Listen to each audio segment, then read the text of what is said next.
A 1,200-ton steel structure must rise 150 meters above the ocean's surface.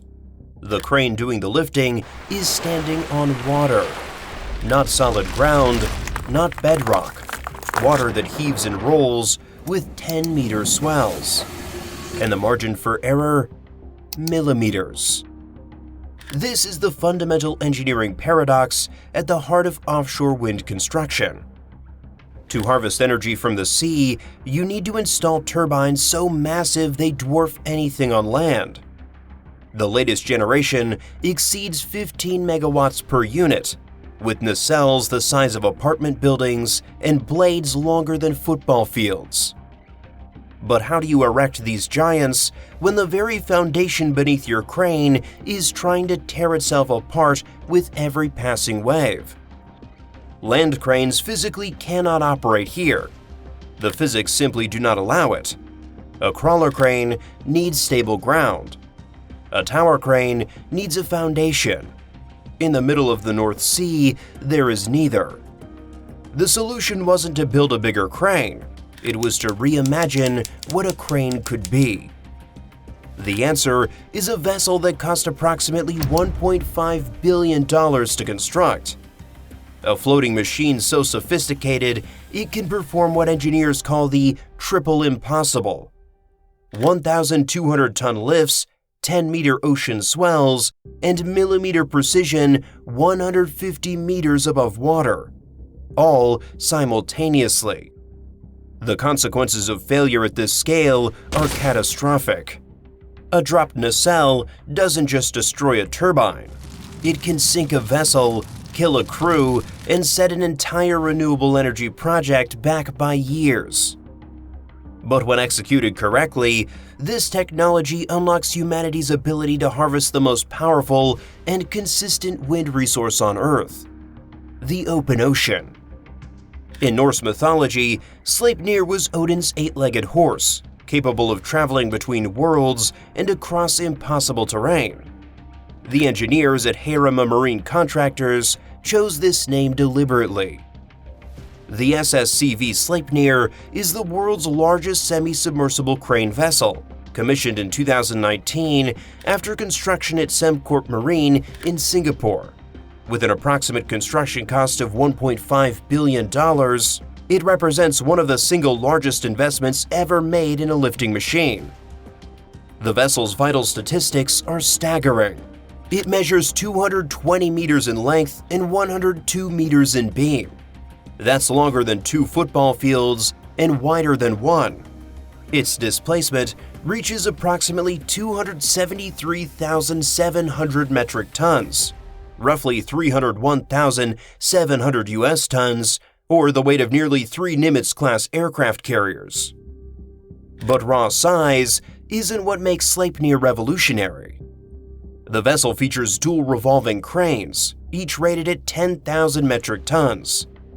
That's 11,023 US tons per crane. When operating in tandem, these two giants can combine to lift an astonishing 20,000 metric tons, over 22,000 US tons of combined capacity. To achieve this, each crane boom weighs 1,465 metric tons.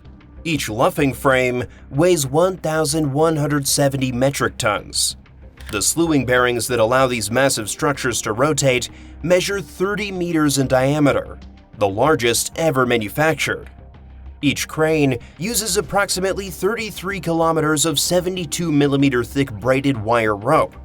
That's over 20 miles of cable per crane, thick enough that a single strand would be difficult to wrap your hand around. The main hoist can lift from 20 meters below water to 135 meters above water. The auxiliary hoist extends this range from 50 meters below to 165 meters above. A dedicated whip hoist handles lighter loads of 200 metric tons from 100 meters below to 181 meters above the waterline. This isn't just a crane on a boat. It's a floating industrial complex designed to operate where no crane has operated before. For the marine engineers watching, what's the most challenging offshore lift you've witnessed? Let us know in the comments below. Here is where we confront the core engineering paradox of offshore lifting. A land-based crane derives its stability from the Earth itself. The foundation transfers load directly into bedrock or compacted soil. The crane can push against the planet. A floating crane has no such luxury. When Sleipnir lifts a 10,000-ton load, Newton's third law demands an equal and opposite reaction. On land, that reaction pushes into the ground. At sea, it pushes into water that wants to move, tilt, and roll. The solution is the semi-submersible design. Sleipnir's hull features massive pontoons that can be ballasted, filled with seawater to sink the vessel deeper into the ocean. This increases the waterplane area and dramatically lowers the center of gravity. The vessel essentially transforms from a ship into an artificial island.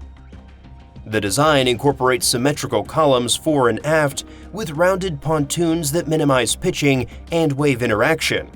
This streamlined geometry allows waves to pass around and beneath the vessel rather than slamming into flat surfaces. But even the best passive stability isn't enough for precision lifting. Sleipnir is equipped with 8 Wärtsilä azimuth thrusters, propellers that can rotate 360 degrees and fire in any direction. These thrusters, controlled by a sophisticated dynamic positioning system, constantly fight against wind, current, and waves to hold the vessel in an exact position. The computer makes thousands of calculations per second, adjusting thrust in real time to maintain station within centimeters. During a critical lift, the entire vessel becomes an actively controlled platform, fighting the ocean with coordinated bursts of thrust. This is how you create stable ground where no ground exists. In September 2020, Sleipnir completed its first wind sector project. The assignment? Install a 2,858 metric ton transformer station jacket for the Hollandse Kust Zuid wind farm in the Netherlands. This wasn't the vessel's most challenging lift in terms of raw weight, but it marked a pivotal moment. For the first time, this $1.5 billion machine built for oil and gas infrastructure was proving its value in renewable energy. The lift demonstrated something crucial. Sleipnir's capabilities weren't just theoretical advantages for wind construction. They were operational realities. The vessel could handle the massive integrated components that define modern offshore wind: complete substation modules, transformer platforms, and jacket foundations fabricated onshore and installed as single pieces. But there was another advantage at play. Sleipnir is unique as the first dual-fuel crane vessel, capable of running on marine gas oil or liquefied natural gas. When operating on LNG, the vessel's emissions profile transforms dramatically. Approximately 25% reduction in CO2, 92% reduction in nitrogen oxides, 99% reduction in sulfur oxides, and 99% reduction in particulate matter compared to conventional diesel vessels. For an industry building renewable energy infrastructure, this matters. The irony of constructing clean energy projects with heavily polluting vessels has long troubled the offshore wind sector. Sleipnir offers a partial answer, demonstrating that heavy lift operations don't have to mean heavy emissions. The Hollandse Kust Zuid project was proof of concept. What came next would push the vessel to its operational limits. In August 2025, Sleipnir arrived off the coast of Scotland for a lift that would set new records. The Inchcape wind farm required installation of a 2,700 metric ton offshore transformer module and its 68-meter jacket foundation. This represented the largest such lift ever performed in UK offshore wind history. The OTM had been fabricated by Siemens Energy at Smulders in Wallsend, using over 250 UK-based subcontractors.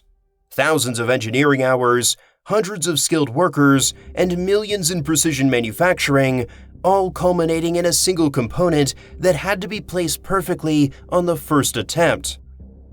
There are no second chances in offshore lifting. The transformer module is the electrical heart of a wind farm. It collects power from dozens of individual turbines, steps up the voltage, and transmits it through export cables to shore. A damaged or misaligned installation doesn't just delay the project, it can compromise the entire electrical architecture of the wind farm. Sleipnir executed the lift with characteristic precision. The vessel's dynamic positioning held station against North Sea currents while the twin cranes worked in coordination.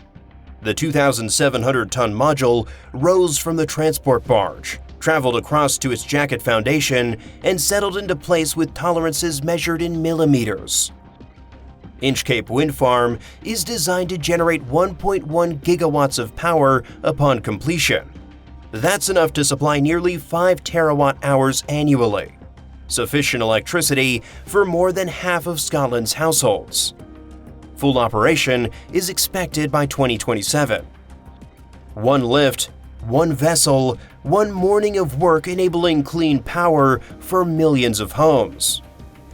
A vessel costing $1.5 billion demands scrutiny of its economics. The offshore heavy lift market operates on day rates, fees charged per day of vessel availability. For a vessel of Sleipnir's capabilities, these rates can reach 6 figures per day. A single complex lift campaign might generate tens of millions in revenue. But the economics work in both directions. Consider the alternative to Sleipnir's integrated lifting approach.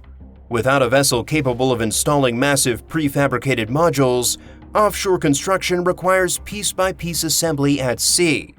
Smaller components mean more individual lifts, more vessel days, more weather windows required, more opportunities for delay and error. The ability to install a complete 2,700-ton transformer module in a single lift doesn't just save time on that one operation. It eliminates dozens of smaller lifts, hundreds of offshore man-hours, and weeks of weather dependency.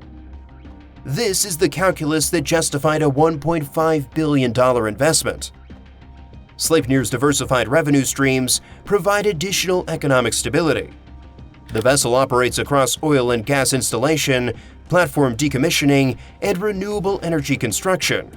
When one sector slows, another may accelerate. The same machine that installed oil platforms in its early years now installs the infrastructure to replace them.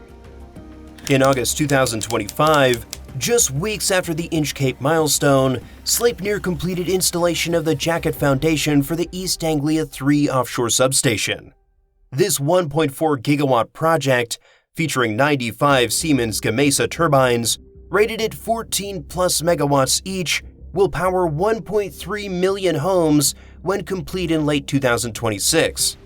The project involves Scottish Power Renewables, an Iberdrola subsidiary, and Masdar, which joined in mid-2025 in what was described as the largest offshore wind transaction of the decade.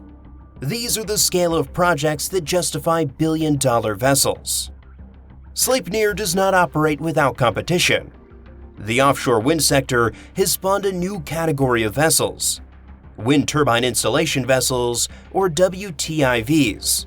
These purpose-built ships feature jack-up legs that can extend to the seabed, transforming a floating vessel into a stable platform.